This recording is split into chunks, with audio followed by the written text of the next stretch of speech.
A man who emerged as an enigma shrouded in mystery, the man who came to be known as Yasuke, the Black Samurai. He achieved many firsts, like being the first foreigner to achieve samurai status and the first African to appear in Japanese historical records. Much about Yasuke remains unknown. No one knows where or when he was born, although it was thought to be around the 1550s and somewhere in Africa. Some historians speculate he was from modern-day South Sudan, Ethiopia, or Mozambique, based on trade history and his appearance in art from this period. The other thing that no one truly knows is why he came to Japan, whether enslaved, for work, or as a mercenary. What we do know is when he arrived in 1579 with Italian missionary Alessandro Valignano, some believed he served as Valignano's bodyguard. Ah, what a lovely day for a stroll! Wouldn't you say so? Yes, I'd say so. In 1581, Yasuke and Valignano would travel to Kyoto, Japan to meet with a powerful lord by the name of Oda Nobunaga. Nobunaga was shocked when he saw Yasuke's appearance for the first time. At 6'2", he apparently towered over everyone he interacted with.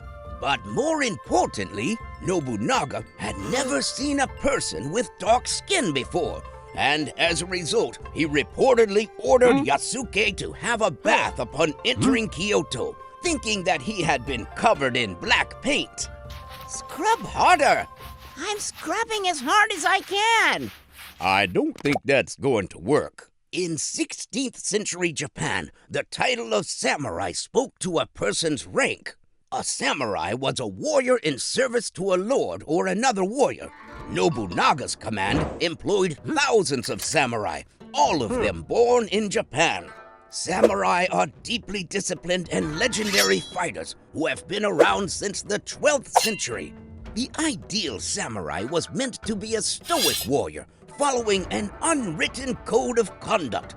Loyalty, honor, and bravery are held above all, while seppuku, a ritual suicide, would be used when soldiers are defeated or dishonored. Before Yasuke's arrival, Japan was in what's now called the Sengoku era, from 1477 to 1573. During this time, many wars were waged. There was much political strife with various military conflicts and social changes. According to historians, this era marks the first transition from medieval to modern Japan.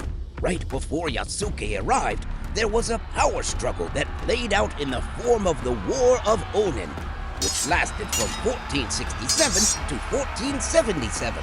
This war saw the destruction of then capital of Japan, Kyoto.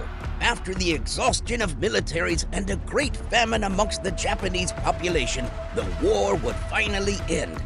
One of the biggest outcomes of this war that would play a major role in Yasuke's life would be that three great lords of Japan would emerge: Toyotomi Hideyoshi, Tokugawa Ieyasu, and most importantly, Oda Nobunaga.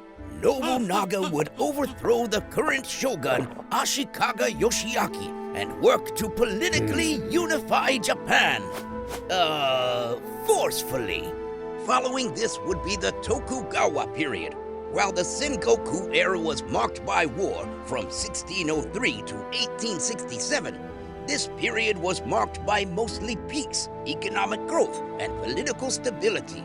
A military dictatorship known as the shogunate would take over. So Yasuke would come into Japan at a very important time in its history. He played a considerable role as Nobunaga's samurai. By 1851, Yasuke had made history, becoming the first ever foreign-born samurai. Because of his unbelievable skill with the sword, Yasuke would be kept close to Nobunaga within his inner posse. By 1582, Nobunaga was at the height of his power. He was the most powerful warlord and the leader of Japan, with Yasuke by his side. However, things would change drastically in June of this year when another lord by the name of Akechi Mitsuhide betrayed Nobunaga. Nobunaga believed Mitsuhide to be an ally, and he was surely mistaken. Why are you smiling at me like that? Like what? Like that. Like you have something evil planned. This is just how I smile. And why do you have your hand behind your back like that? That's a bit suspicious, no? It's, good for your posture. Adds years to your life. I gotta try that. So Mitsuhide saw an opportunity to act. While Nobunaga was unprotected at a tea ceremony, enemy troops were sent in. Nobunaga and his men would fight, but could not hold on for that long. Nobunaga was eventually cornered and, in the end, would commit seppuku. The motive behind Mitsuhide's rebellion remains unclear. Mitsuhide declared he would rule over what was Nobunaga's territory after this, but was soon defeated by another legion after only 3 days. What's that sound? After his lord took his own life, Yasuke remained alive, which we know thanks to documentation from a Portuguese missionary. There is no longer any confirmed history of what happened to Yasuke following this period. One theory suggests that he would later become a lord, as seen in depictions of him wearing high-class clothing in Japanese art from this era. Whatever the case, Yasuke's impact on Japanese history is clear, with many renditions of his story portrayed in pop culture. Most recently, a new feature film about Yasuke's story has been confirmed to be made by Warner Brothers. Pretty good for a mercenary, right?